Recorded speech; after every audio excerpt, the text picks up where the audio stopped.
اللهم صل على سيدنا محمد الفاتح الماء وقلق والخاتم الماء سبقنا.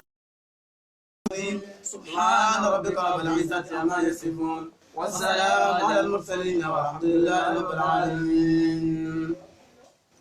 إلى الله أشكو من ألاقي من الشقوى فلا وزرا أرجو سواه ولا مأوى.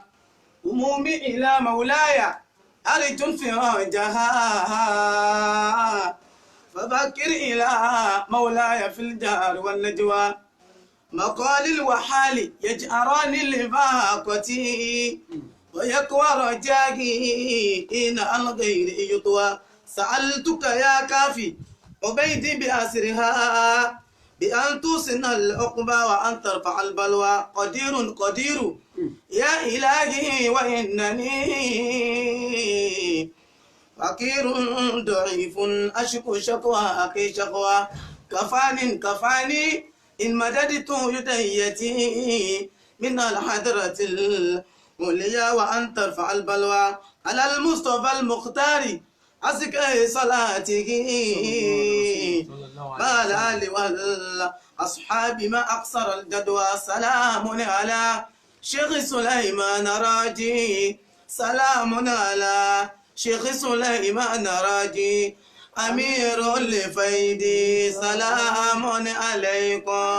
سلام على شيخ سليمان راجي سلام على شيخ سليمان راجي أمير للفيدا سلام عليكم. الحميدة إلهي في وقت مولانا حميدة إلهي في وقت مولانا الشيخ سليمان خير الورى الله. سلام على شيخ سليمان راجي سلام على شيخ سليمان راجي أمير للفيدا سلام عليكم. وأنت طبيبي في كل حياتي وأنت طبيبي في كل حياتي جزاكم الله خيرا جزاء.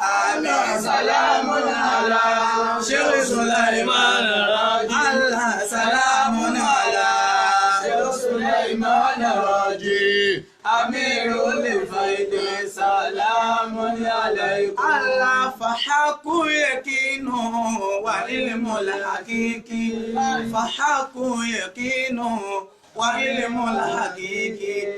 الشيخ سليمان وهب لنا الشيخ سليمان وهب لنا الله. سلام على شيخ سليمان راجي سلام على شيخ سليمان راجي أمير للفيدا سلام عليكم. الله فيا ربي ارحمنا آل مولانا فيا ربي ارحمنا آل مولانا وأولادي وأحبابي سليمان راجي وأولادي وأحبابي سليمان راجي.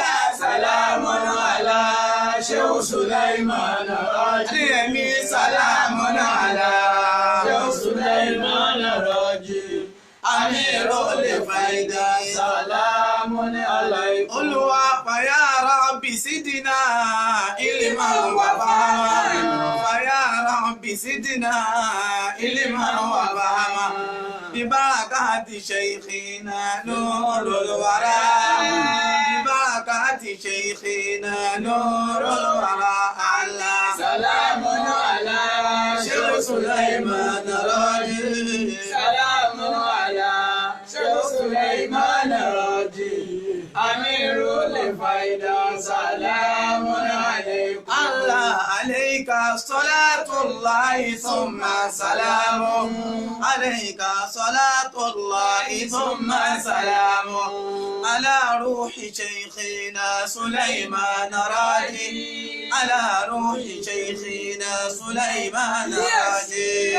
سلام على شيخ سليمان راجي سلام على شيخ سليمان راجي أمير الفايدة سلام عليكم الله أمير الفيد سلام عليكم أمير الفايد سلام عليكم. الآن الحمد لله والصلاة والسلام على رسول الله.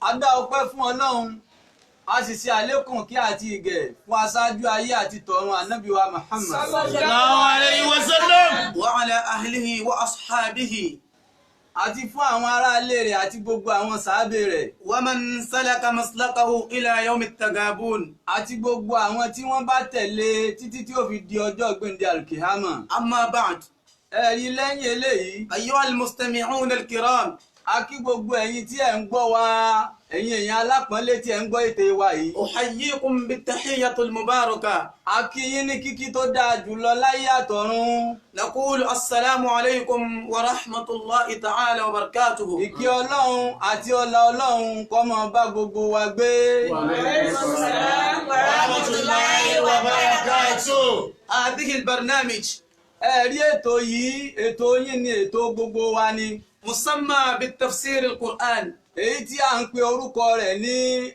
ìtumọ̀ Al-Qur'an من فضيلة الشيخ láti ẹnu bàbá wa ọlọ́lá ni. الحاج السيد علي الزيزي. Bàbá wa tí ó jẹ́ wípé a ń pe orúkọ wọn ní Sayyid Ali Zise. ابن مولانا الشيخ سليمان محمد راجي. Ọmọ olówó wa Mọ̀lánà Sheikh Suleiman. حفظه الله تعالى ورحمه. Ọlọ́run abíọ́ máa bá wa fìṣọ́ rẹ̀ sọ wọn, máa bá wa fàbò rẹ̀ bò wọ́n. Àmín. فليتفضل شاكرا مشكورا. Àmín. Kí bàbá wa kí wọ́n bá bẹ̀rẹ̀ ètò náà. Alhamdulillah. Assalamu alaikum wa rahmatullahi ta'ala wa barakatuhu. Wa alaykum assalam wa rahmatullahi wa barakatuh. Alhamdulillah alladhi hadana li hadha wa ma kunna linahtadiya lawla an hadana Allah. Alhamdulillah. A dá ọpẹ́ fún Ọlọ́run. alhamdulillah. Ẹ jẹ́ ká tún dá ọpẹ́ fún Ọlọ́run. alhamdulillah. Ẹ jẹ́ ká dé ọpẹ́ náà ládé. alhamdulillah rabbil alamin. Al-Qur'an bá wa sọ̀rọ̀. Ba'da isti'adha wal basmala. Ó ní ma yaf'alu A'udhu billahi minash shaitanir rajim. Bismillahir rahmanir rahim. Ma yaf'alu Allahu bi'adabikum in shakartum wa amantum. Wa kana Allahu shakiran alima. Al-Qur'an ní ma yaf'alu Allahu bi'adhabikum. ما يفعل الله بعذابكم. Ọlọ́run ní kò sí tóun ó fi kóun ó fìyà jẹ ẹ̀yin ọmọ ànábì Ádámọ̀, kò sí tóun ó fi ṣe. ما يفعل الله بعذابكم.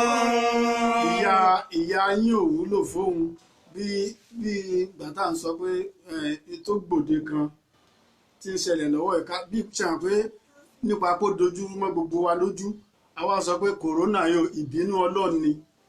ما يفعل الله بعذابكم. Ọlọ́run ò dá níyàn bínú sẹ́rù kankan, ẹrú kankan tó lọ ń dà níyàn mo fẹ́ bínú sí òsì.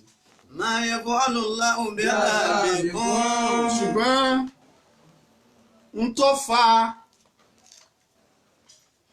ń tó fa àmì wò bá wa náà ni kíká gara láti lè dúpẹ́ fọ́lọ́run. ما يفعل الله بعذابكم. Ọlọ́run ní kí ní fi kí n fìyà jẹ yín ṣe yín ṣàkárùtù. إن شكرتم وآمنتم Ẹ̀yin máa dúpẹ́ fẹ́mi Ọlọ́run náà. وكان الله Ẹ̀yin nígbàgbọ́ sẹ́mi Ọlọ́run náà. عليما. Ọwọ́ pé agbàpá wa là ń ṣe kì í sọ náà mọ́ iye ẹ̀ ló ń kálukú ń jẹun. Bí ó sì èmi ẹ̀ máa sọ ṣé rí gbogbo ẹni tó bá ga tó bá ṣubú ẹ ṣàkíyèsí ẹ̀ kò lè dúpẹ́ ni. Àwọn ọ̀jọ̀gbọ́n wọ́n ní nǹkan mẹ́ta kan bẹ Ọlọ́run ò fún ẹrú kankan. Mà kọ́kọ́ ikú ni wọ́n á sọ pé bí lágbájá ìtìrí kò ní kú yóò kú kullu nafsin ذائقة الموت. gbogbo ẹ̀mí ní ọ̀tọ̀ kú wò ní ẹ rí i pé mo máa ń sọ àáfàá tó ṣe tíra ló wà júdù nígbà tó ń kí ọlọ́run tó wá ní wákìyámún ọlọ́run fẹ̀mí dúró kì í ṣe nafsu lọ́lọ́run fi dúró torí gbogbo nafsu pátá za'iqatul maut gbogbo ẹ̀mí ní ọ̀tọ̀ kú wò ńgbà wá lọ́lọ́run náà fẹ̀mí dúró sẹ́mi ọlọ́run náà wà kú ni ntọ́lọ́run fi dúró yàtọ̀ kì í ṣerú tiwa ń ṣe rí òun náà ni ẹ̀rí jàmẹ́ ẹ̀já dúpẹ́ fọlọ́run ọlọ́run wo la dá ọpẹ́ fún gẹ́gẹ́ bí ọ̀rọ̀ Sheikh wa radiyallahu ta'ala anhu ọba dáadáa lọ́lọ́run ti ṣe dáadáa fẹ́ni tó wù alhamdulillah ẹjá dúpẹ́ alhamdulillah dáadáa ọlọ́run ò níran kò sí mo kéré kò sí mo dàgbà kò sí wọ́n bí mi dáa ẹ rí i pé mo sọ àwọn àyà kan bẹ nínú Qur'an tó jẹ́ pé onílàákàyè lọ́lọ́run fi bá sọ̀rọ̀ Al-Qur'an sọ́ọ̀bì kan ó ní al-khabithina lil-khabithat wat-tayyibina lit-tayyibat olórí rí ọkùnrin ẹni rí ọkùnrin àtẹni rí obìnrin ni wọ́n jọ wà papọ̀ ẹni burú obìnrin àtẹni burú ọkùnrin wọ́n jọ wà papọ̀ bẹ́ẹ̀ kọ́ lọ́lọ́run ṣe sábà ṣe nù ṣe sí ẹ o a ṣe yóò wù lọ́lọ́run o ànábì wa Nuhu alayhi salatu wassalam àti ànábì Lutu ẹ̀gbọ́n tí Quran sọ ń pa wọn ó ní daraballahu masalan lilladhina kafaru imrata Nuhin wa imrata Luti kanata tahta abdayni min ibadina salihayn fakhanatahuma Al-Qur'ani sọ fún wa pé ẹ jẹ́ n ṣàpèjúwe kan fún yín ẹ̀yin tẹ́ ẹ jẹ́ kí n ṣàpèjúwe àwọn aláìgbàgbọ́ kí n ṣàpèjúwe fún àwọn aláìgbàgbọ́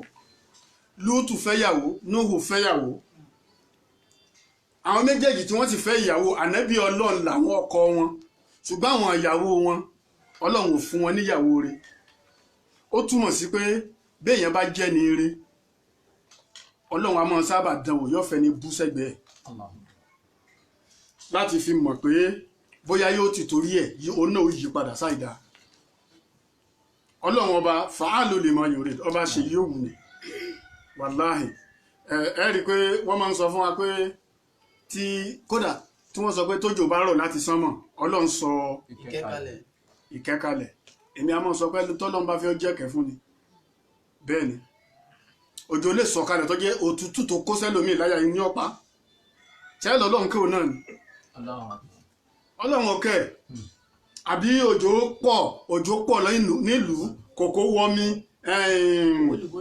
èlùbọ́ lọ ó sílé onílé tí ò sì sí tí oníyẹn ò fi kọ́lé gbogbo tọ́lọ́run bá fẹ́ fi ṣèkẹ́ fún ẹni tó bá fẹ́ fi ṣèkẹ́ fún òun ló mọ̀ wallahu yakhtassu bi rahmatihi man yasha Ọlọ́run lèmi ni mo máa ń sa ìkẹ́ mi lẹ́sà fún ẹni tó bá wù mí ṣùgbọ́n ẹjẹ́ àdúpẹ́ fọlọ́run Ọlọ́run fi wá sínú ẹ̀sà ó náà ní kọ́lọ́run ṣe wá léèyàn ẹ̀ tí ẹ̀ dúpẹ́ wàláhì ẹni tó bá dá èèyàn mọ̀ yóò mọ̀ pé èèyàn kọjá bẹ́ẹ̀ tí ń jẹ́ èèyàn jù bá ń lọ ṣẹ̀rí tẹ̀fsírì ìjẹ́ èèyàn kò ṣeé ṣe tán ṣe mọ̀ pé nígbà tí. walaqad karramna bani Adama wa hamalnahum fil barri wal bahri. bẹ́ẹ̀ni. wa razaqnahum minat tayyibatin. wa faddalnahum ala kathirin mimma khalaqna tafdila. Ọlọ́run ní karramna bani Adam. walaqad karramna bani Adam. àwọn Ọlọ́run pọ́n èèyàn lé. وحملناهم في البر والبحر wọ́n máa rìn lórí ilẹ̀ wọ́n máa rìn inú omi kódà àárín sánmọ̀ níjọ́ kan àwọn kan bí Sheikh wa radiyallahu ta'ala Sheikh lọ sí Misra ní ọdún náà Sheikh Ibrahim yẹn ṣe sì mọ̀ pé nípa akéwú béèyàn fi tẹ̀gàn kún ọ̀gá lọ́lọ́run ṣe Misra Sheikh wa lọ sí Misra lọ́dún tá à ń wí ní entrance ìlú wọ́n wá ní wọ́n kọ síbẹ̀ pé gbogbo yòówù tó o bá mọ̀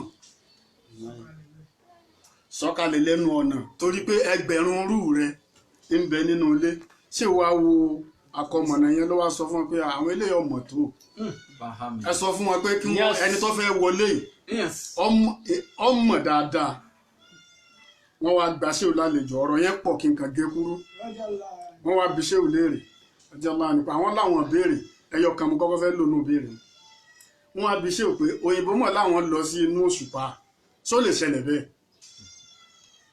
ṣé owó òkè ó ní ẹjọ́ owó kọ́kọ́ correct yín ó lè ṣẹlẹ̀ ṣùgbọ́n kì í ṣe inú òṣùpá orí òṣùpá ni òṣùpá kò nínú torí òkúta ni òkúta lòṣùpá ó hàngì sáàrin atẹ́gùn ni ìtì òòrùn ni ó mu tí ìtì òòrùn bá mú fún 14 days ní òjì ọ̀pọ̀n bí ìgbà tẹ́ ju irin sínú iná àwa fi ń ṣe ìmọ́lẹ̀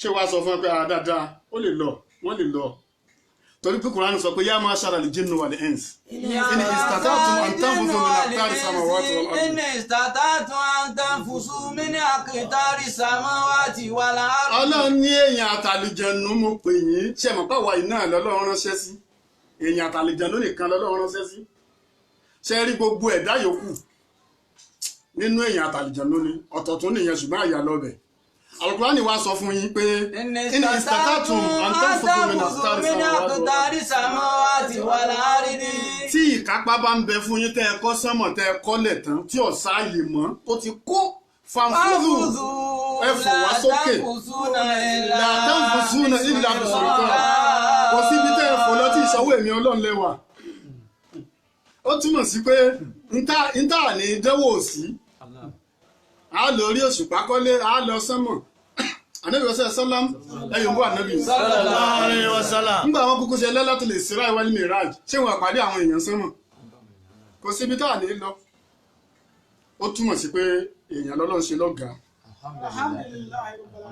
ẹ jẹ́ àṣẹ alhamdulillah wọ́n ní àwọn nígbà wọn bá ń kọ́ wa ń kí oúnjẹ wọn sọ pé adúpẹ́ fọ́lọ́run lámìlẹ́sí Ọlọ́run ọba tó dá wa mínal àdámi ilal wujudi wà mínal wujudi ilal àdámi Ọlọ́run tó dá wa láti ibi tá àti sí wá bí tá a bẹ ká lè rẹra wá ńlẹ̀ fọ́lọ́ ni kò sígbà tá a sí kò sígbà tí ò séèyàn ẹ̀yàn tó bá fẹ́ béèrè tí mo wí yẹn á sọ ìtumọ̀ ẹ̀fù Kùránì gan confirm ẹ̀ ńgbà Ọlọ́run ti ń bẹ lájọ́ ń bẹ toríjọ́ tó lọ ń bi wá léèrè pé alastu bi rabbikum Ọlọ́run bi léèrè pé ṣé kìí ṣèmi lọ́lọ́run yín gbogbo wa la sì dáhùn pé bẹ́ẹ̀ ni níbo ló ti béèrè níbo la ti dáhùn mo dúpẹ́ tí mo jí èèyàn alhamdulillah nínú àwọn èèyàn Ọlọ́run tó ṣẹ̀ṣà àwọn àtàjẹ́lẹ́sìn Islam ẹ ti ẹ dúpẹ́ fún Ọlọ́run alhamdulillah Al-Qur'an ló ní inna dina inda Allahi Islam inna dina inda Allahi Islam ẹ̀sìn etí ń bẹ lọ́dọ̀ Ọlọ́run lẹ́sìn mùsùlùmí ni ṣé rí gbogbo àwọn tí wọ́n sọ pé àwọn ò ṣe mùsùlùmí wọn ò rí nǹkan míì ṣe ọwọ́ pé wọ́n ń bínú sànàbí náà lọ́lọ́run ń bá wọn bínú sí. inna dina inda Allahi al-Islam. Ọlọ́run lẹ́sìn tí ń bẹ lọ́dọ̀ wọn ẹ̀sìn Islam ni. faman yabtaghi ghayra al-Islam dinan. ẹnì yòówù tó bá tún mú ẹ̀sìn míì wá bóun Ọlọ́run yàtọ̀ fẹ́ sí mùsùlùmí yàtọ̀ fẹ́ sí Islam o. dinan falan yuqbala minhu. ohun Ọlọ́run bá ò ní gbà lọ́wọ́ ẹ̀. wa huwa fil akhirati minal khasirin. tó bá dọjọ́ tí ò ní sọ́jọ́ mọ́ ó ń tọ̀ wọ́n wà lásán yóò kàn ṣòfò pẹ̀lú Ọlọ́run yóò ṣòfò lára Ọlọ́run Ọlọ́run mọ̀jà ṣòfò. nínú àwọn ẹlẹ́sìn Islam Ọlọ́run tó ṣe wá lọ́gàá wa rafa'na fawqakum fawqa ba'din darajati. ṣe rí wọ́n máa sọ pé bákan náà lárí wájú Ọlọ́run irọ́ tó jìnnà sódodo ni o ajúra wa lọ àtìjàkadì kì í ṣe kí ní jẹ́ tìjàkadì kọ́ ẹni tí bá máa ń wo wrestling dáadáa yóò mọ̀ pé wọ́n jura wọn lọ ìmí ò na ìmí yóò sá lọ ni torí pé ó jù lọ ni kò sí ní tààfi jura wa lọ àparò kan ọ̀gá ju ń tọ́ sọ fún pé gorí ebè náà ló fi jù ọ lọ ajura wa lọ púpọ̀ àwọn tí wọ́n wá jẹ́ alájùlọ wa ó bẹ̀rẹ̀ látòrí ànábì wa Muhammad sallallahu alaihi wasallam. ànábì kìí ṣe èèyàn bí wa o ẹ má jẹ́ kí ẹ máa parọ́ fún wa o èèyàn bíi tiwa kọ́ o. bàbá wa Sheikh Tijani Mawlana Sheikh Ibrahim Mawlana Sheikh Suleiman gbogbo tí ń jẹ́ awliya Allahi Rabbani pátá ní kọ̀kọ̀ àti gbangba àbí Ọlọ́run bá ní ṣàlékún ìyọ́nú wọn. àwa àfọlá àwọn bí Ọlọ́run gbogbo tí ń ṣẹlẹ̀ nínú ayé báyìí ọ̀sẹ̀ni tí ọkàn ọ̀sẹ̀sẹ̀ ṣẹlẹ̀ ọ̀sẹ̀sẹ̀ sójú tiwa ni àjàkálẹ̀ àrùn ọ̀sẹ̀sẹ̀ ṣẹlẹ̀ ànábì ti sọ sallallahu alaihi wasallam tẹ́ ẹ bá ti gbọ́ pọ̀ ṣẹlẹ̀ ń lu yín tí information kan bá ti dénú lu yín pé àjàkálẹ̀ àrùn ti ṣẹlẹ̀ فلا تدخلوها ẹ má jáde lọ ibì kankan وإذا وقع بالأرض وأنتم بها فلا tí àjàkálẹ̀ àrùn bá ti ṣẹlẹ̀ ẹ má jáde tí ẹ bá sì gbọ́ pọ̀ wà nílùú ibì kan ẹ má wọ ọbẹ̀ irú ìtàn ìjọba ní àmọ́ ṣe ìkọ̀ṣẹ̀ṣẹ̀ ṣẹlẹ̀ ànábì ló wí bẹ́ẹ̀ وسلم ẹ jẹ́ á tẹ̀lé ntànábì wí وسلم ànábì ló sọ pé ká má káàkiri tí àjàkálẹ̀ àrùn bá ti wà tó bá wà lára rẹ mọ́ lọ kó bẹ́ẹ̀ lòmíì tó bá wà lára rẹ lòmíì ìwọ náà mọ́ lọ kó kò sí ìmánì wo pé wọn wà jẹ́ àsìn lọ́hùn ò ní ọmọ sí lọ́hùn wọ́n ní ẹ má kójọ ní púpọ̀ tó bá ní ọmọ kójọ ní púpọ̀ tó bá jẹ́ torí ẹ̀ lòfin ní sí lọ́hùn fọlọ́hùn lẹ̀ ìjọba kọ́ ní ó nà ọlọ́run ní olùtí ẹ bàjẹ́ ọlọ́run ló pàṣẹ ká sin òun ìjọba ní ká má kójọ ní púpọ̀ ni ẹ bá wá lọ ìmánì kò sí tí ó ṣẹlẹ̀ nǹkan kan bó bá ṣẹlẹ̀ tó kú gbé ọlọ́run ó tó bínú pé ọlọ́run ó bínú pé ọmọ mọ̀ para rẹ̀ ni ó ń túmọ̀ sí pé gbogbo tí wọ́n ń ṣẹlẹ̀ tí ń dà wá láàmú nínú ìlú àbí ọlọ́run bá ní dáwọ́ ẹ̀ dúró àfọwọ́fà wa ni ìwọ ọlọ́run ló dẹ́ sí wa ni ìbínú wọn ní ìbínú rẹ ni ṣùgbọ́n mi ò gbà kó ń bínú ayé ò tó bínú ìwọ ọlọ́run ń gbé àwọn tó bínú sí ń jọ̀hún bí kò podidi ìlú kan run tí ò ní ṣẹ́kùn kankan bẹ̀ mọ́ àbí ọlọ́run bá ní dáwọ́ mùsíbà dúró àbárkọ́lá níbi wa tí kí àtọ́lá ń bẹ fún mo wá fi ọlá gbogbo yín náà bí ọlọ́run gbó oṣù ramadana yìí ọlọ́run jẹ́ ayọrí ẹ̀ rọrùn ọlọ́run bá ní yọrí ẹ̀ rọrùn jẹ́ àfi àlàáfíà ara àtàrísì kí gbà Salatul Fatih محمد الفاتح لما أغلق والخاتم لما سبق ناصر الحق بالحق والهادي إلى صراطك المستقيم نعم تفسير القرآن wa náà ni a tún fẹ́ bẹ̀rẹ̀ yìí kí n tí a bá sọ ẹni tí kò bá ní àgbọ́yé lórí ẹ̀ àǹfààní wà fún láti pè wá kàkà tí yóò fi máa jiyàn pé só lè rí bẹ́ẹ̀ ọlọ́run ò ní já sísọ tá a bá sọ kí wọn á fi ẹ̀rọ ìbánisọ̀rọ̀ wa sí ìta èyí tí ò bá yé wa ń bẹ̀ àbí tá a rò pé bẹ́ẹ̀ kọ́ lórí a lè pè wá sórí ẹ̀rọ ìbánisọ̀rọ̀ yẹn n tá à ń sọ kọ́ ni pé àwa la mọ Kùránì tú o wàláhì aláìmọ̀kan ni wá ọlọ́run nìkan ló ní mímọ̀ torí pé wọ́n ní níjọ́ kan wọ́n ní onímímọ̀ kan ó ń kọjá lọ létí odò ó fẹ́ gun ọkọ̀ ojú omi ìgbà tó wá fẹ́ gun ọkọ̀ ojú omi nígbà tó ń ọkọ̀ ojú omi wá dé àárín méjì tó ní mímọ̀ yìí wà nínú ẹ̀ ẹja kan wá ń rú nínú odò ó wá ṣe gbùrùgbùrù ọkọ̀ ojú omi yẹn wá mì wọ́n ní àfà ìwà sọ pé ṣe pẹ̀lẹ́pẹ̀lẹ́ ìwọ ẹja yìí àbọ̀ mọ̀ pé ibú mọ̀ ní ń bẹ lórí odò ni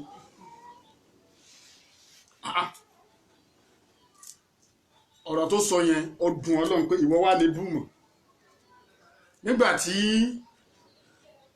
ó dé etí odò tí ó ti sọ̀kalẹ̀ ọ̀pọ̀lọ́ kankan yọjú sí lọ́ba sálámà sí sàlámà àlékún o ibú mọ̀ ó ní àlékún sàlámà lẹ́nu ìgbà tẹ́ kọjá iná làwọn gbọ́rọ̀ yìí pẹ́yìn ni ibú mọ̀ àwọn wá ní káwọn wá béèrè tí kò yé àwọn àfàbá ní ṣé béèrè kò sásìkò bí ẹni pé kò sí tó wọn mọ̀ ọ̀pọ̀lọ́ bá ní ìbéèrè méjì ló ń fẹ́ béèrè ṣùgbọ́n ẹyọ kan péré mo fẹ́ lò ń bẹ̀ ó ní ìbéèrè àkọ́kọ́ tó ń fẹ́ béèrè pé ẹjọ́ kí lọ́lọ́run ń ṣe lọ́wọ́lọ́wọ́ báyìí kí n tọ́lọ́hún ṣe lọ́wọ́lọ́wọ́ báyìí òun fẹ́ mọ̀ ibú mọ̀ bá ń wọlé irú ìbéèrè wo rèé ó láwọn ìbéèrè jakujaku nìyẹn yẹn ṣe béèrè dákun ó ní ẹ farabalẹ̀ ẹ̀yìn ṣe bú mọ̀ ọlọ́run nìkan ló ní mímọ̀ ẹ jẹ́ kó wọ́n sọ tọ́lọ́run ṣe lọ́wọ́lọ́wọ́ báyìí ó ní kíni ó ní ọlọ́run bà tàwọn kan jẹ́ lọ́wọ́lọ́wọ́ báyìí ó sì ń tún tàwọn kan ṣe. ó túmọ̀ sí pé kò sí ibú mọ̀ má ó ti tún mi nàlẹ́ ẹ̀lmì àwa bí ọlọ́run Rabbi zidna ilman wa fahman ọlọ́run kó máa lékún mímọ̀ wa kó fún wa ní mímọ̀. naam bismillah. أعوذ بالله من الشيطان الرجيم بسم الله الرحمن الرحيم الحمد لله رب العالمين الرحمن الرحيم مالك يوم الدين إياك نعبد وإياك نستعين اهدنا صراط المستقيم صراط الذين أنعمت عليهم غير المغضوب عليهم ولا الضالين آمين. أعوذ بالله من الشيطان الرجيم بسم الله الرحمن الرحيم أعوذ بالله من الشيطان الرجيم àwa ìṣọ́ ọlọ́run kúrò lọ́dọ̀ àṣetán ẹni tóun àtọ́lọ́run jọ ní ìṣùpọ̀ àṣetáni ẹni ẹ̀kọ́ tọ́lọ́run kọ̀ ẹni ègbé tọ́lọ́run ṣẹ́ ègbélé lórí. أعوذ بالله من الشيطان الرجيم àṣetáni tó ríra rẹ̀ tó jẹ́ pé ríra rẹ̀ tó ríra rẹ̀ náà ló fi dẹni tọ́lọ́run ọ̀fẹ́ ká yóò rí mọ́ gbogbo ẹni tí bá ń ríra rẹ̀ pátá ń tó gbẹ̀yìn ṣètánì yẹn ni máa gbẹ̀yìn irú wọn. أعوذ بالله من الشيطان الرجيم بسم الله الرحمن الرحيم àwa wá ìṣọ́ Ọlọ́run lọ́dọ̀ ṣètánì náà àròjì ẹni tọ́lọ́run jù kúrò níbi oore kì í ṣe pé òkú tá à ń ṣe mọ́ ṣètánì gangan lòkù tọ́lọ́run sọ dànù kúrò níbi dáadáa òkú tá à ń lọ sọmọ ní hajj yẹn wọ́n kàn fi ṣàpèjúwe ni. bismillah pẹ̀lú orúkọ Ọlọ́run. بسم الله الرحمن الرحيم pẹ̀lú orúkọ Ọlọ́run la fi bẹ̀rẹ̀ Ọlọ́run wo ni. الرحمن ọba àjọkẹ́ ayé الرحيم àjọkẹ́ lọ́lọ́run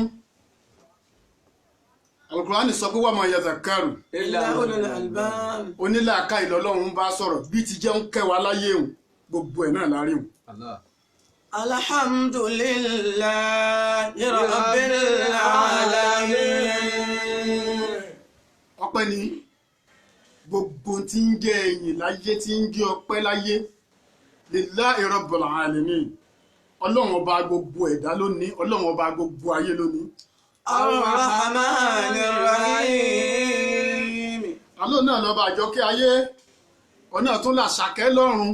مالك يوم الدين Málíkì Yawmiddini oní ọ̀kápá lọ́jọ́ àlìkìyàmọ̀ òun lọ́ba lọ́jọ́ ẹ̀san tó bá dá àlìkìyàmọ̀ ọlọ́run ni ó máa pàṣẹ. إياك نعبد وإياك نستعين Iyyaka na'budu sọ́lọ̀ náà ló wí bẹ́ẹ̀ إياك نعبد sọ́lọ̀ náà ló sọ pé ìwọ ọlọ́run la máa sìn Al-Qur'ani ọ̀rọ̀ ọlọ́run sí ni. إياك نعبد ó mì ń pa àwọn kan ni wọ́n wá ń sọ sọ́lọ́run lẹ́nu ni. إياك نعبد ohun tó jó mọ̀ ń bọ̀ ṣẹ̀rí ní tí mo fi sọ pé gbogbo àwọn onímárùfà àwọn lọ̀gá. Iyyaka na'budu ṣẹ̀mọ̀kọ́rọ̀ ọlọ́run ní Al-Qur'an ó mì ń pa àwọn kan ni wọ́n sọ lọ́lọ́run fànàbì níròyìn ni. ما شاء الله رضي الله عنه Iyyaka na'budu ìwọ ọlọ́run la máa sìn àwọn kan wọ́n sọ bẹ́ẹ̀ fọlọ́run. وإياك نستعين.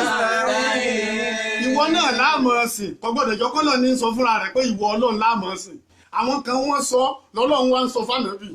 اهدنا الصراط المستقيم Ihdina siratal mustaqim ìwọ ọlọ́run ọba yìí abẹ́ọ́ fi wá mọ̀nà tó tọ́ صراط الذين أنعمت عليهم ọ̀nà wo náà ni ọ̀nà àwọn ẹni tó yọ́nú sí tó ṣèdẹ̀ra lé wọn lórí. غير المغضوب عليهم ولا الضالين. yàtọ̀ fún ojú ọ̀nà àwọn tó bínú sí tó ṣe tí ìbínú rẹ̀ ń bẹ lórí wọn tí wọ́n ṣìnà àwọn wo ni ghairil maghdubi alayhim wala ddallin àwọn onítẹ̀fsírì ní àwọn Bani Israila ni àwọn ni ghairil maghdubi alayhim wala ddallin àwọn ni ìbínú Ọlọ́run ń bẹ lórí wọn bí ìbínú Ọlọ́run ṣe wá ń bẹ lórí wọn náà gbogbo àmúlò tá à ń lò lórí ilẹ̀ tá a wà yìí iṣẹ́ ọwọ́ wọn ni kọ́lá bí wọ́n ti ń wò wá káàkiri gbogbo àwọn àgbáyé yìí àwọn ghairil maghdubi lọ́lọ́run fi ṣe sábàbí ẹ̀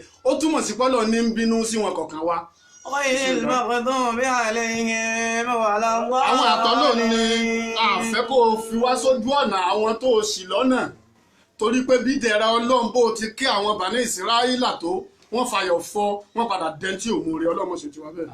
Bismillahirrahmanirrahim. mo ti sọ bẹ́ẹ̀ pé Alif ìkẹ́ ọlọ́ Lam Mim.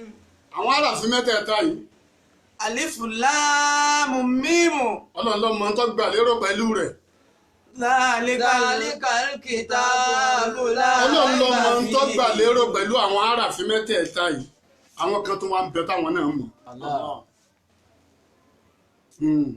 wọ́n ń bẹ dáadáa. Alif Lam àlífù Mim.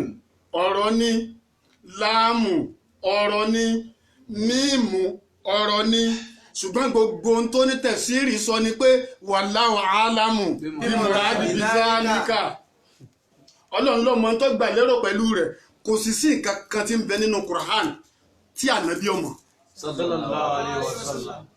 kò sí nǹkan ọ̀hún ẹni tó bá ní nǹkan kan bẹ nínú Qur'an tí ànábì ọmọ túmọ̀ rẹ̀ kò sọ Sheikh wa radiyallahu anhu ṣé ò ní ṣé ẹ mọ̀ pé Ọlọ́run lo àdìtú fún àwọn mùnáfìkì ni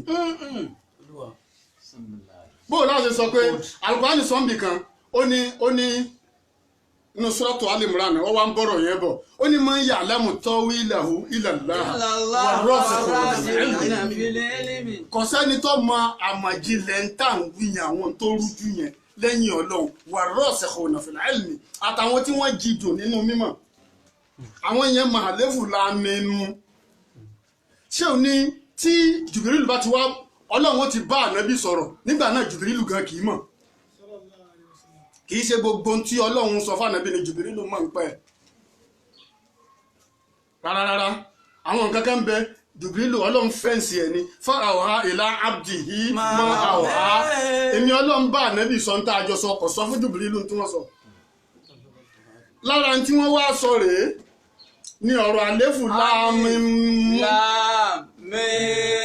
bí Jùbìrìlù ti dé tó sọ fún ànábì pé àléfù ànábì ni àrọ́fùtù mo mọ̀ الله ànábì bó ṣe sọ pé láàmù ànábì ni àrọ́fùtù mo ti mọ̀ Jùbìrìlù ní ànábì ni àrọ́fùtù mo ti mọ̀ Zalikal kitabu Jùbìrìlù la náà mọ̀ rayba fihi hudan lil muttaqin. Zalikal kitabu àwọn tírà mẹ́tẹ̀ẹ̀ta yẹn La rayba wọ́n bọ̀ fihi. ẹ̀yin náà wo tí Kùránì wípé zálíkà Zalikal kitabu. ó mì pé kì í ṣe ìtìmẹ̀ lọ́wọ́ wa yìí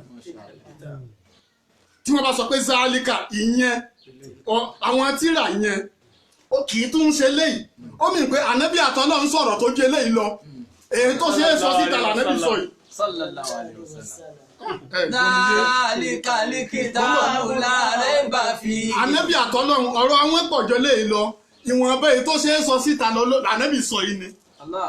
Zalikal kitabu àwọn ọ̀rọ̀ mẹ́tẹ̀ẹ̀ta àwọn tírà yẹn la rayba fihi La rayba fihi. mọ́ ṣe iyèméjì rẹ̀ bá a ti sọ náà ló ṣe wà. Hudan lil muttaqin. Hudan lil muttaqin. Hudan lil muttaqin náà ó jẹ́ ojú ọ̀nà fún àwọn tó bá páyà Ọlọ́run ọba náà. Alladhina yu'minuna bil ghaibi wa yuqimuna as-salata wa mimma razaqnahum yunfiqun. alladhina yu'minuna bil ghaib àwọn kan wà ń bẹ yu'minuna bil ghaib wọ́n gbà tí wọn ò rí gbọ́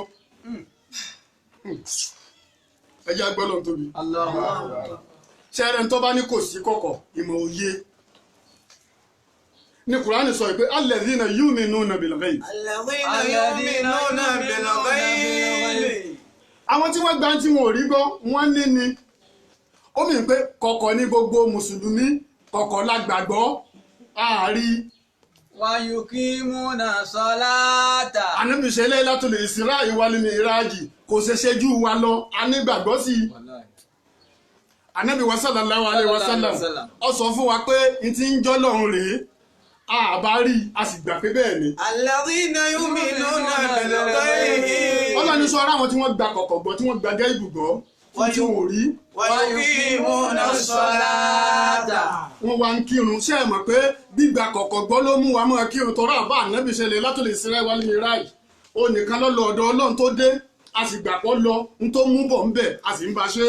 wa mimma razaqnahum yunfiqun. mimma razaqnahum yunfiquna àtàwọn tí wọ́n ń ná nínú dúkìá tọ́lọ́run wọn bá ṣe tí àwọn Ọlọ́run wọn bá ṣe fún wọn náà.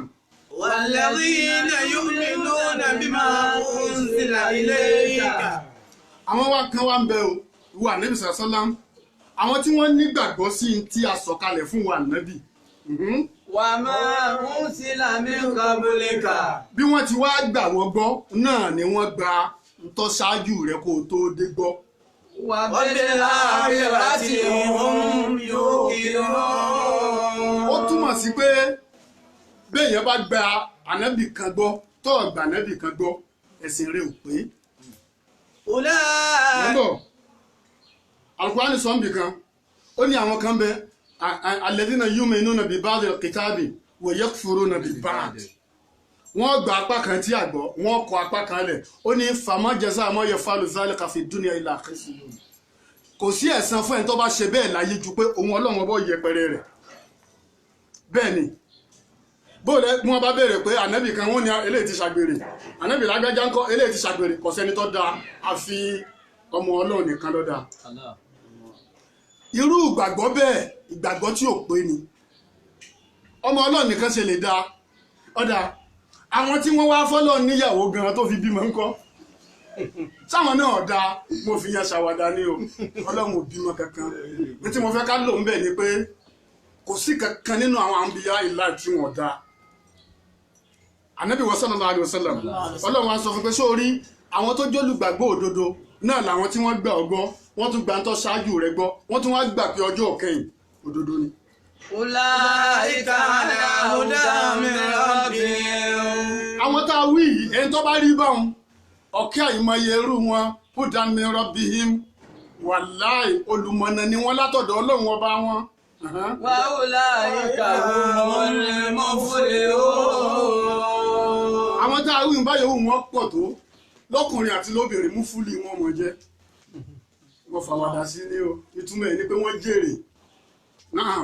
innal ladhina kafaru sawa'un alayhim anzartahum am lam tunzirhum la yu'minun. ṣùgbọ́n o bí mo ti wá ṣàpèjúwe àwọn olùgbàgbọ́ òdodo fún ọ wá jẹ́ ń sọ àwọn kèfèrí jẹ́ ń ṣàpèjúwe kèfèrí náà tó fi dá mọ̀. innal ladhina kafaru dájúdájú àwọn kèfèrí ṣé tí wọ́n bá sì pè èèyàn kèfèrí ó lè jẹ́ mùsùlùmí ẹ gbà bẹ́ẹ̀ èèyàn á máa jẹ́ mùsùlùmí tó sì jẹ́ pé kèfèrí ni mùṣíríkù ó yàtọ̀ sí kèfèrí kèfèrí lẹni tí ó rìnà rí òdodo tó sì rí Ọlọ́run àbí tọ́lọ́run ṣe dáadáa tó wá bò mọ́lẹ̀ tó fa ìmoore dúpẹ́ Ọlọ́run wá ń sọ pé innal ladhina kafaru jẹ́ ń sọ àwọn aláìmoore ẹ̀dá fún ọ. sawa'un alayhim ó ṣe déédéé tiwọn o bákan náà lórí lọ́dọ̀ wọn. anzartahum. ọba wọn sọ̀rọ̀ Ọlọ́run. am lam tunzirhum. àbó tí ẹ̀ bá wọn sọ̀rọ̀ Ọlọ́run wọn ò lẹ̀ lè gbọ́. khatamallahu. ọba wọn sọ̀rọ̀ Ọlọ́run ọba wọn sọ̀rọ̀ Ọlọ́run wọn ẹ wò gbà tọ́lọ́run fẹ́ ṣàpèjúwe olùgbàgbọ́ òdodo àyà 5 lọ́lọ́run lò. àyà 5 péré ńgbọ̀ fẹ́ sọ̀rọ̀ kèfèrí ẹ máa wo àyà tó lò àyà kan ni àméjì náà. Katamallahu ala qulubihim. Ọlọ́run sórí tí ọ̀rọ̀ wọn fi rí bẹ́ẹ̀ ni pé katamallahu ala qulubihim èmi Ọlọ́run ọba mo ti fèdí dídí ọkàn wọn. wàhálà sàmúhìn. Mo fi dí etí wọn pé kí wọ́n má gbọ́ òdodo. Wàhálà abisarihim ghishawa. Mo ń bọ̀ abúsọ́ọ̀rù wọn ojú inú wọn mojú ọ̀fọ́ wọn ò rí ọlá nẹ́bì wọ́n ń rí ọlọ́mọ Àmínà èmi mo ṣe bẹ́ẹ̀. Èmi Ọlọ́run ni mo ṣe bẹ́ẹ̀. Walahum azabun azim. Walahum àwọn tá a wí yìí o walahum ń bẹ fún wọn àbí tí wọn azabun azim ìyà tó tóbi lọ́lọ́ lóhun fi jẹ wọn Ọlọ́run mọ̀ ṣe wá ń kèfèrí. Náà. Wa minan nasi man yaqulu amanna billahi wa bil yawmil akhir. Ọlọ́run wá fẹ́ sọ̀rọ̀ ìran kẹta torí pé ìran mẹ́ta làwọn tá a wà láyé. Mùsùlùmí kèfèrí mùnáfìkì. Mùsùlùmí ó ti gbà nu kò sígbà tó gbọ́ wá sí tí ò ní wúlò fún torí pé innama tunziru man ittaba'a dhikra wa khashiya ar-rahman. Ìwọ Ànábì sórí wá sí bó ti dáa tóun ẹni tó páyọ Ọlọ́run ọba ní ó wúlò fún o. Ẹnì kejì ìran kejì ní kèfèrí bẹ́ẹ̀ sọ fún wọn wọn ò lè gbọ́ Ọlọ́run ti di wọn lọ́kàn. Ẹ máa wá gbọ́ ẹnì kẹta wá ní mùnáfìkì àyà wọn gùn débi pé mùnáfìkì àwọn ọmọ ẹrọ́dòdò wọn kọ̀ ni Suratul Munafiquna gan bẹ tọ́lọ̀ ń sọ fún Ànábì pé ó ní wàyí ìzára ẹ̀ẹ́tàhùn tu'jibuka ajsamuhum tó bá rí wọn báyìí ọ̀fẹ́ lè máa fa wọn lá wọn ṣùgbọ́n lórí ibu ni wọn ẹ máa gbọ́ ó ní in tastaghfir lahum am lam tastaghfir lahum wa in tastaghfir lahum 70 maratin lan yaghfira lahum ọlọ́mọ ṣe wá mùnáfìkì sórí alábòsí kọ́ tọrọ àforíjì fún kọ́ ọmọ tọrọ àforíjì fún even kọ́ wá ká ọlá kọ́kà wà níbìlá kọ́ tọrọ àforíjì fún ní 70 times èmi Ọlọ́run ní foríjì lẹ́ẹ̀kan yín jẹ́ kí tiẹ̀ ọ́ táwọ́ lẹ́ni mùnáfìkì ní ìbá gbogbo tó sún adébí adé yìí mùnáfìkì ní nílùú yìí àti ìbá ṣàbòsí ní tí kì í ṣẹ̀tọ́ tiẹ̀ ẹ̀tọ́ ẹlẹ́tọ̀ kó o kó mọ́ tiẹ̀ tó o bá wá kó pamọ́ ṣé tọ́lọ́ bá fẹ́ tu kọ̀mọ́ tí ó tù. Wọ́n ń dá owó fún wọn àwọn èèyàn àwọn onírànlọ́wọ́ àwọn onínúure dáwó fún ìjọba kọ́ ha fún mẹ̀kúnnù ìjọba wa ń lọ ìdí àbí ẹni pẹ́ ẹgbọ́n wàhálà ẹ̀gbọ́n tọ́lọ́ tí ọba mú yín àmúpa ni. ẹ wá ń dọ́gbọ́n ẹ ṣe lockdown ẹ kẹ́kọ̀ọ́ bọ́ sí i. Inna Allaha la yumli adh-dhalim. mọ̀ ń bọ̀ ẹ kọ̀ bọ́ sí i nose cover kásá mọ̀ bá àrí ti yín rò ká mọ̀ bá kọ́kàn mọ̀ lọ bí owó bẹ́ẹ̀ bá ta àwa sí ẹ̀tọ́ lọ́hùn. Ẹgọ̀ wàláhì ẹgọ̀ gan ńjọ́ wọ́n bí yín ṣé ìyá yín sọ fún yín pé wà nípò tẹ́ wa aláìlójútì mùnáfìkì ni ẹ bá mi sọ̀rọ̀ ẹ bá ń káyà mùnáfìkì. Wàmọ̀ bí mu'minin. wàmínà náà sọ́lọ́ ní bẹ nínú èèyàn. Ma yaqulu amanna billahi wa bil wọ́n mọ̀ sọ ni yawmil akhir. bẹ́ẹ̀ tí ń wò wáyé yaqulu amanna billahi àwa gbọ́lọ́ngbọ́ wa bil yawmil akhir àwọn sì nígbàgbọ́ sọ́jọ́ kẹyìn bẹ́ẹ̀ bá polóṣèlú kan síbi ń bọ̀ jẹ́ pé wọ́n ti rí pé kò sẹ́lòmí àríbò míì lọ àwọn náà láwà pé bàbá wa dá prógráàmù lẹ́ àwà pé wọ́n mọ̀ wá parọ́ wọ́n wà tàn wá ń bẹ́ẹ̀ náà tí ń tàn tọ́mọ̀ pé rọ́ wọ́n ń pa o ń tọ́wọ́ fi mọ̀ pé ń parọ́ tẹ́yìn náà mọ̀ pé ń parọ́ ẹ̀ ń tọ́wọ́ níyàn wà mọ̀ pé ń parọ́ wọ́n àmọ́ wá parọ́ ẹ̀yin àfáwọ̀ ẹ̀ máa bá wa bẹ Ọlọ́run a fẹ́ ṣe dáadáa ẹ̀yin fẹ́ ṣe dáadáa ẹ̀ serious.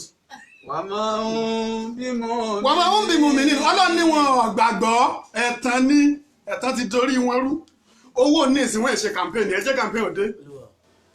Yukhadi'una Allaha walladhina yukhadi'una Allah Ọlọ́run ní wọ́n máa wá tàn òun wọ́n máa tàn Ọlọ́run. Yukhadi'una Allaha. wọ́n máa tàn Ọlọ́run sọ́lọ́ ń ṣe é tàn. Yukhadi'una Allaha. àwọn pípù yóò máa tàn Ọlọ́run. Yukhadi'una Allaha. wọ́n máa ṣe rí gbogbo mùnáfìkì Al-Qur'an ó ní wà máa lè zọ́ lè ní ìnàmì Min ansar. èmi Ọlọ́run ìní ran alábòsí lọ́wọ́ yukhadi'una Allaha walladhina amanu. والذين آمنوا àní wọ́n máa tàn wá wọ́n tún máa tàn lọ́hùn wọ́n máa wá tàn olùgbàgbọ́ òdodo. وما يخدعون إلا أنفسهم وما يشعرون. ma yada'una illa anfusahum. àwọn táwọn wí ọ̀tẹ̀ nìkan kan ara wọn ni wọ́n ń tàn.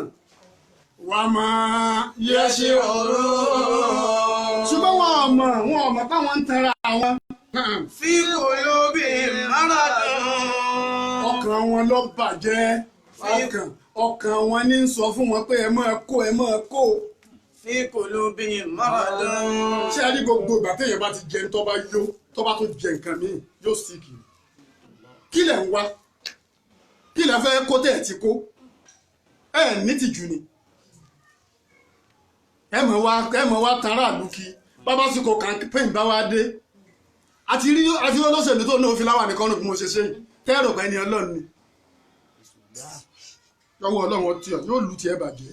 في قلوبهم مرض. ọlọ́run ní àmódi ń bẹ lọ́kàn àwọn kèfèrí. فزادهم الله مرضا. èmi ọlọ́run ọ̀wá ní yọkú òun á tún lékún ni ọlọ́run kì í ṣàánú kèfèrí kì í ṣàánú mùnáfìkì bẹ́ẹ̀ bá jẹ́ kèfèrí tí ó gbà ọlọ́run á máa ṣàánú ẹ̀ ṣùgbọ́n mùnáfìkì tó ròdodo ọlọ́run ò ní jọ́ bọ́m̀bẹ̀ torí pé yóò bá wí. ولهم عذاب أليم بما كانوا يكسبون. ọlọ́run ní ń bẹ fún wọn azabun alimun ìyà ẹlẹ́lọ́ ni ìyà ọmọ dájẹ́ ẹ̀yìn ọmọ rò pé ń gbádùn òun sì mọ ọmọ para ń lè bẹ́ẹ̀ ni bima kanu yakzibun torí tí wọ́n ṣe níṣẹ́ náà. وإذا قيل لهم لا تفسدوا في الأرض. bí wọ́n bá tún wá rẹ̀ ní sọ fún wọn pé tẹ́ ẹ bá wá sọ fún wọn pé la tufsidu fil ardi bí irú èyí táwọn wí pé èyí tẹ́ ń ṣe yìí ọ̀dà. وإذا قيل لهم لا تفسدوا في الأرض. tẹ́ ń ṣe yìí ọ̀dà ẹ máa lo mọ́tò 100 million ebi sì ń pa àwọn èèyàn kú nílùú yín kí ló tẹ̀ lójú tìǹà ẹ ní tìjú tẹ́ bá wá ń bọ̀ àmọ́ wá fèrè ọmọ wá fún tẹ̀lé yín àmọ́ wá ṣe táwa bá kí yín tá a ṣe tọ́lọ̀ ń bá mú yín sáà lè gbà yín lẹ̀. وإذا قيل لهم لا تفسدوا في الأرض. ọlọ́ni tá a bá tún wá wọ̀nù wọn pé látúnṣìdú fìlà àrídì níta ń ṣe yẹn ń balẹ̀ jẹ́ má balẹ̀ jẹ́. قالوا إنما نحن مصلحون. wọ́n ti wá ti mọ̀ sọ pé innama nahnu muslimun àwọn ọ̀balẹ̀ jẹ́ àwa lẹ́ni rí sẹ́yìn lẹ́ni rí. قالوا إنما نحن مصلحون. wọ́n máa wá láwọn lẹ́ni rí ẹni búùsì ni ọ́. ألا إنهم المفسدون. ọlọ́ni àlà ẹgbọ́ wà nábì gbọ́ innahumul mufsidun wallahi òbílẹ̀ jẹ́ ni wọ́n. ولكن لا يشعرون. àwọn ọmọ báwọn ń balẹ̀ jẹ́ ni torí pé ńgbà tó jẹ́ pé kò sẹ́ni tí ó mú wọn àṣegbé òsì àlìjọ́nà aborí dèpẹ̀nù lọ́wọ́ aborí dẹ̀sánù òsì ọlọ́ni ìyá tó wọ́n fi jẹ yín aráàlú àmọ̀ pé yà ń jẹ yín ẹ̀yin lẹ́mọ̀ bẹ́ẹ̀ ń jìyà ṣé ẹ̀ pé bá a bá mọ̀ pé yà ń jẹ wọn á gbà wọ́n lẹ̀ torí pé ọlọ́wọ̀n wá ní já mọ̀ ẹ mọ̀ wá jẹ́ ìyá wọn ẹnìkan kan mọ̀ ẹ ti ẹ̀ ní ti ju ẹ̀yìn ìjọba yìí abẹ́yẹn olóṣèlú náà. وإذا قيل لهم آمنوا كما آمن الناس. وإذا قيل لهم آمنوا tẹ́ ẹ bá tún wá sọ fún wọn pé ẹ nígbàgbọ́ kama amana nasu gẹ́gẹ́ báwọn kan ti nígbàgbọ́ ṣáájú ẹ ṣe dáadáa bí wọ́n ti pọ̀ tó yìí àṣàláì rẹ ní eré nù wọn ẹ kọ́pì yìí lágbájá ẹ kọ́pì yìí tàmẹ́dó tá a bá rẹ́ni tá a bá wá ń sọ bá ń fún wọn pé ẹ gbàgbọ́ báwọn kan náà ṣe gbàgbọ́. قالوا أنؤمن كما آمن السفهاء. anúmìnú kàmá amọ̀nà sùfàáhù ṣe àwọn wà nígbàgbọ́ báwọn dìdìrín ṣe nígbàgbọ́ ntí ọmọ jáde lẹ́nu wọn nù mùnáfìkì nù ọmọ pé wọ́n gbàgbọ́ yọmọ wa ní sẹ́rù gbàgbọ́ àwọn dìdìrín làwọn àní. قالوا أنؤمن كما آمن السفهاء. àwọn làwọn wà gbàgbọ́ bíi dìdìrín. ألا إنهم هم السفهاء ولكن لا يعلمون. àlà innahum hum sùfàáhù ẹni tí wọ́n ń pè ní dìdìrín lọ́gbọ́n àwọn gẹ́gẹ́ wọ́n gọ̀ àwọn gan lò pònú wọn lẹ́nìkan bí wọ́n bá kówó oṣù tiẹ̀ fún nínú àwọn ìjọba wa yóò kó fọ́mọ aláìní bẹ́ẹ̀ bá wá ní kẹ́lòmí ọ̀sọ̀ bá ń kẹ́lòmí náà ṣe bẹ́yà ní aláìní wo ni ó ń gan aláìní lòun sọ́lọ́ ń tọ́mọ̀ pé o ní tó o lè parọ́ fóun ṣe rí ojú tèmi fi máa ń wo gbogbo àwọn olóṣèlú tí wọ́n ń ṣàìdá yẹn àìnítìjú ni ẹ̀ ń bá nítìjú ọmọ ṣe ń tọ́tọ́ ok nígbà tèmi bá jẹ́ gómìnà ìlú kan tí mo sì lẹ́bí tẹ́bi wá ń pa àwọn ẹbí mi tí wọ́n wá lómi gómìnà kí nàwó wá kàn family house kan ní wá bẹ́ẹ̀ kí n wá káwọn èèyàn lẹ́yìn ká wá rí pé gbogbo family house mi àwọn tí ń bẹ́ẹ̀ bẹ́ẹ̀ kìkì elébi ni ṣé gómìnà tó níyì nù ẹ lójútì ni àìnítìjú ó ti ẹ múra sí ẹ̀yin àtọ́lọ́run lẹ́jọ́ kù. وإذا لقوا الذين آمنوا قالوا آمنا. وإذا لقوا الذين آمنوا tí àwọn kèfèrí bá wá pàdé àwọn olùgbàgbọ́ òdodo qalu آمنا. tí wọ́n sọ ní kó olùgbàgbọ́ òdodo làwọn náà. وإذا خلوا إلى شياطينهم قالوا ṣé ẹ mọ̀ pé bí wọ́n ti ń tàn wá náà bí wọ́n bá wá ṣe campaign ọmọ yín ni mí ọ̀dọ̀ yín náà láti kú ò ṣé ẹ rí bí wọ́n bá délé ìjọba tán ẹ wà wọn tì wọ ìzà kálá ilà ṣàyàtì nìyẹn tí wọ́n bá padà síbi orí burúkú wọn. qalu inna ma'akum. tí wọ́n ò tún ti dára yín má wọ́n ò tún ti dára àwọn olórí ibú. innama nahnu mustahzi'un. àwọn kan ń ta àwọn olùgbàgbọ́ òdodo ni àwọn àti yín làwọn jọ wà. náà. Allahu yastahyi bihim wa yamudduhum fi tughyanihim. Allahu yastahzi'u bihim. Ọlọ́run ọba náà ń tẹ̀ wọ́n mọ̀ ń tọ́lọ́run fi ń tẹ̀ wọ́n torí pé kò ní fi wọ́n mọ̀nà ní tí wọ́n ń ṣe ní òjè kan máa rí kọ́ dáa títí tí ó fi bínú sí wọn. wa yamudduhum fi tughyanihim yóò wá gbá wọn mú pẹ̀lú ìwà burúkú tí wọ́n ń wù. Ulaika alladhina ishtarau ad-dalalata bil-huda. àwọn tá à ń wí ishtarau ad-dalalata bil-huda wọ́n ti fi àìmọ̀nà ni wọ́n fi lọ ra ọ̀nà mímọ́. فما ربحت تجارتهم وما كانوا مهتدين. فما ربحت تجارتهم gbogbo òwò tí wọ́n ṣe wọn ò lè jèrè ó túmọ̀ sí pé gbogbo ń tẹ́ ẹ̀fọ́ ní ìrú kójọ ẹ̀yin kan lẹ́ẹ̀nà ẹ lọ kówó pamọ́ sí World Bank ńgbà ẹ bá kú tán ọmọ yín ò ní lè claim ẹ̀ yá àdógún ológun tí yín bá yín wọ́n sì ti rọ́ ìpèlè yín lórí ìbínú Ọlọ́run sì ti dé bá yín ẹ tún wá ṣe wàhálà òun ẹ tún ní jẹ ẹ rí bọ́lọ́hún ẹ rí pé ti yín bá yín lọ́mọ ṣe mí ní mùnáfìkì wọ́n ṣe ẹnìkọ̀ọ̀kan wà bẹ́ẹ̀. مثلهم كمثل الذي استوقد نارا فلما أضاءت ما حوله ذهب الله بنورهم وتركهم في ظلمات لا يبصرون. Ọlọ́run lápèjúwe àwọn tá a wí ó dà gẹ́gẹ́ bíi kí mọ̀nàmọ́ná kó kọ mọ̀nàmọ́ná àbí kí ìmọ́lẹ̀ kan wá yọ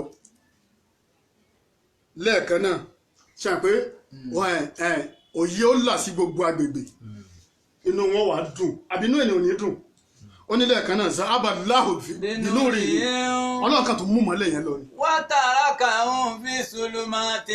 ó mì ń pé gbogbo ń tẹ̀ ń rí láyé tẹ́ ẹ rò pé inú yín ń dùn yìí mọ̀nàmọ́ná ni ńgbọ́ Ọlọ́run bá mú mọ́lẹ̀ kú ẹ̀kan náà ni ó kú lára yín gbogbo àwọn tẹ́ ẹ fẹ́ wọ́n jẹ́nu ọ̀rọ̀ gbogbo àwọn ọ̀tá yín wọ́n padà jẹ́ tí yín bá yín.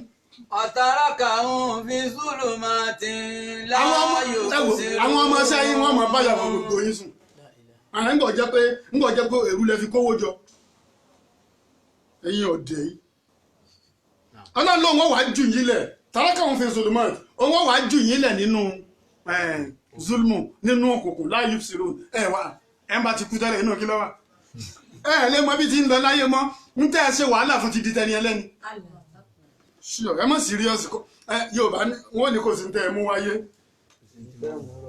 ẹ mú nǹkan lọ́rùn bẹ́ẹ̀ bá wáyé bẹ́ẹ̀ tẹ́ ẹ mú nǹkan kan lọ kí lẹ ẹ gbọ́dọ̀ mọ́ mú nǹkan lọ ẹ lè wá mú tí ọ̀tẹ́ yín lọ́rùn lọ ni bó ló ṣe wáyé bó ọ̀bá ti nǹkan wájú kí láǹfààní pọ̀ wálé ayé tòótọ́ ló mú nǹkan kan wá ṣùgbọ́n tó o bá ń lọ pèpí àbí tọ̀ ń lọ o gbúdọ̀ prepare ń tó prepare yẹn ló mú dání náà Summun bukmun umyun summun bukumun umuyun ọlọ́mọgbọ́ ọlọ́ni àwọn táwọn wí summun bukumun umuyun wọ́n fọ́ lójú wọ́n di létí wọ́n ya wèrè fahum torí pé ẹ ṣàánú mẹ̀kúnnù ẹnìkan kan ò sùn mọ́júmọ́ akọ̀wọ́ ń ṣe tààjù di tipátipá àwọn kálukú ọwọ́ àrànjú ilẹ̀ báyìí kò ní sóorun torí kọ́ mọ̀ bá gbàlejò àwọn arábí kò sí lè jẹ́ kọ́rọ̀ àwọn arábí náà lọ́rùn kan wọ́n sún wọn débẹ̀ abẹ́ àmọ̀ tẹ́ni tẹ́bí bá ń pa kò sí tí ò lè dánwò èyí náà lè sì fà á ẹnikẹ́ni kankan mọ́ jáde ní tí ó tó yín ìlú àtẹ̀bí yín ẹgbẹ́ pamọ́ ẹ̀ kọ́ tàràlú ọ̀dà tàràlú ọ̀bá dìbò fún yín bóò lẹ́sẹ̀ dàrẹ́ bóò lẹ́sẹ̀ di àwọn gómìnà aláníwò yín tẹ̀dà kí lẹ́ tí wọ́n tún máa dà wọn ò tí ì bí kankan nù yín dáa kó lò kọjá ọdún mẹ́jọ lẹ́yìn ọdún mẹ́jọ àtijọ́ di nǹkan kan náà ẹ̀yin ọ̀dẹ́ yìí. Summun bukmun umyun fahum la yarji'un. ọlọ́run ojú wọn fún etí wọn di fahum la yarji'un wọn ò lè ṣẹ́rí padà kún bí orí ìlú Summun bukmun umyun wọn ò ní lè ṣẹ́rí padà la yarji'un. wọn náà ni wọn ò ní lè ṣẹ́rí padà àbùtún nítumọ̀ mí ni. أو كصيب من السماء فيه ظلمات ورعد وبرق ọlọ́run ní àpèjúwe wọn rèé o ó dà gẹ́gẹ́ bíi kí mọ̀nàmọ́ná kọ́ ṣẹ́lí sánmọ̀ فيه ظلمات ورعد ìtìmọ̀ وبرق àrá yẹn wá sán gbùrù yaj'aluna asabi'ahum أصابعهم في آذانهم bí wọ́n ti gbọ́ tààrà sán حذر الموت ẹ máa gbọ́ bí wọ́n ti gbọ́ tààrà sán yaj'aluna asabi'ahum fi adhanihim wọ́n kàn fọwọ́ dití ni wọ́n fẹ́ gbọ́ من الصواعق حذر الموت wọ́n wàá fọwọ́ wọn dití nípa pé níbi ariwo tí àrá pa torí pé wọ́n ń bẹ̀rù.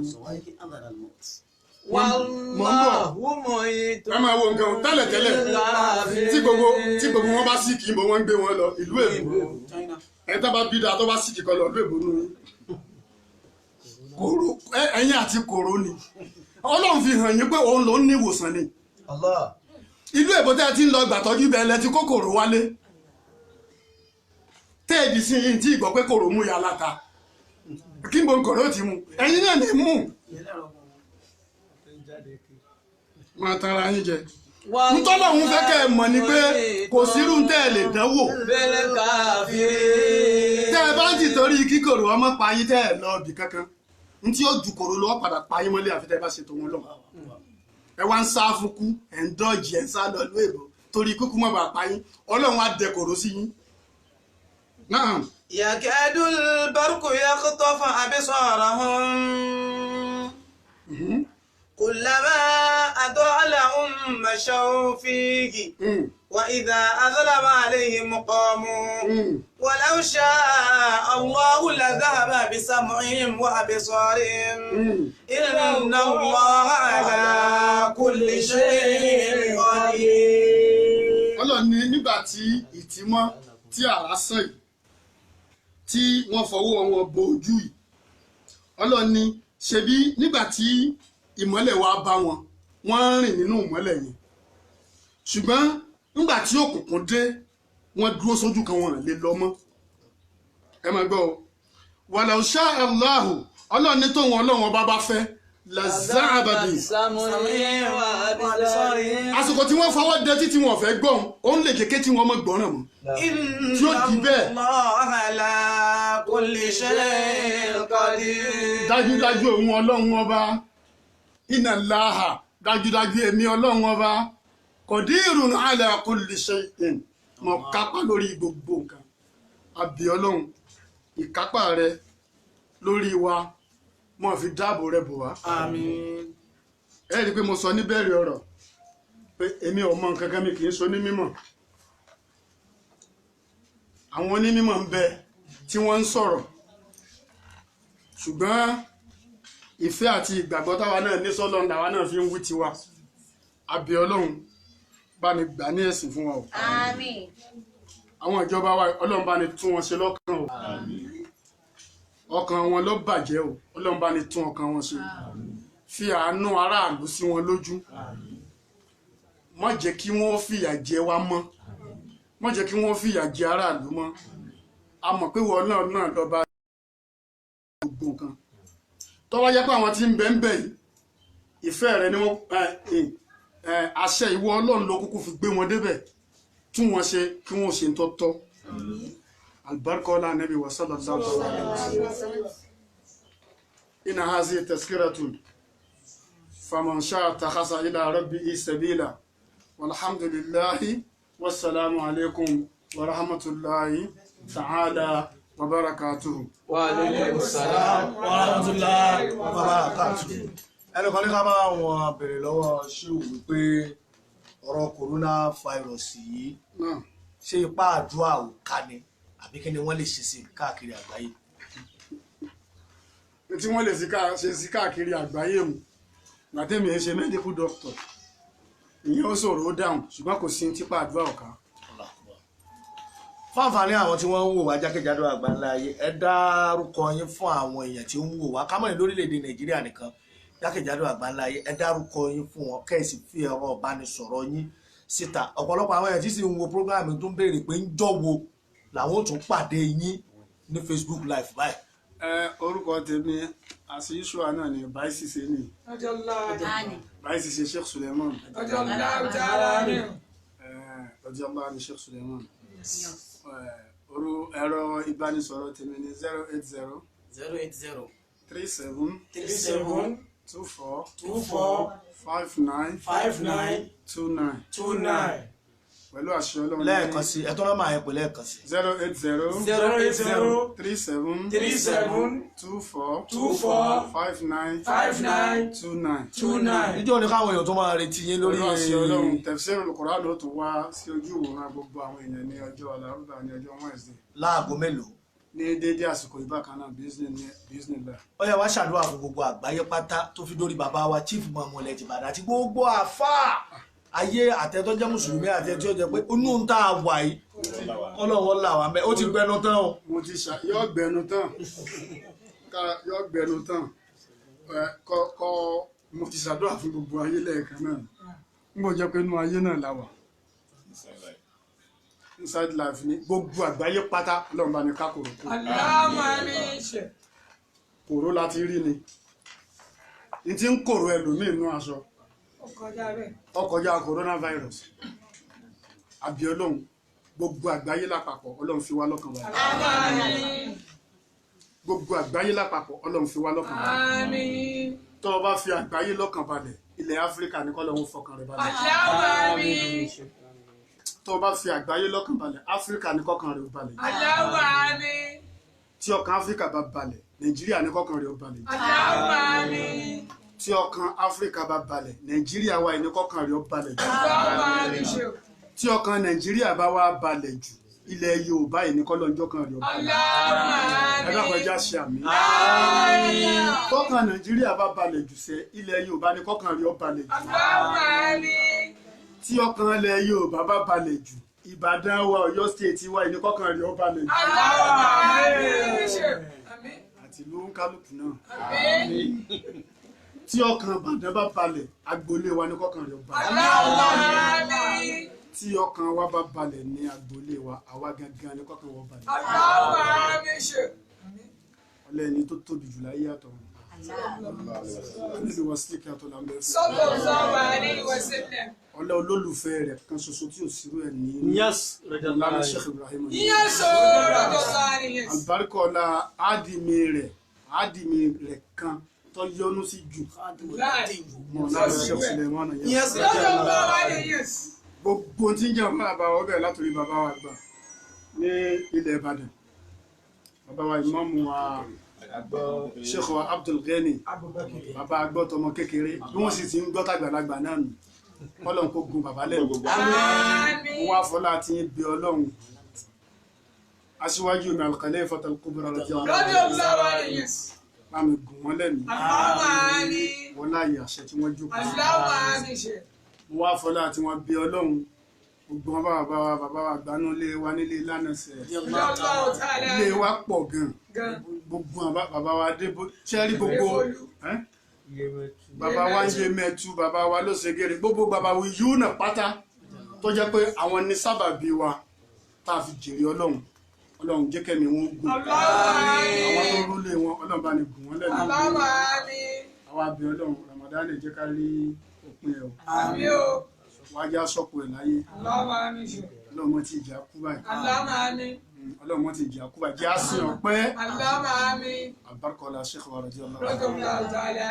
ṣé òkú tó di wípé ẹ ṣe arábànà tí kálukú ọmọ lọ ẹnìkan wà ní ojú Facebook ń gbé ó ń jẹ́ Àjàmú Túnráyọ̀ Àṣàbí ó ní Allahu Akbar lórí gbogbo tẹ́ ṣàlàyé ó ní kí ni wọ́n ń pè ní pàtó wíìdì sọ̀rọ̀ tẹ́ ẹ lè sọ lónìí ní àbíká sọ di Wednesday ẹ jẹ́ aṣọ ìjọ àlàrúbà ẹ tó nọ́mbà yín pèlè ẹ̀kan sí 080 àti 3 àti 7 37 àti 2 àti 4 24 àti 5 àti 9 àti 2 àti 59 29 ajímọ̀ náà tàná nínú owó ajímọ̀ wọ̀ tàná nínú aṣọ ajímọ̀ lò tàná nínú mímọ́ bàbá báyìí sì ṣe wá Olúwa bá ní sọ ajímọ̀ náà tàná nínú owó ajímọ̀ wọ̀ tàná nínú aṣọ ajímọ̀ lò tàná nínú mímọ́ bàbá báyìí sì ṣe Olúwa bá sọ.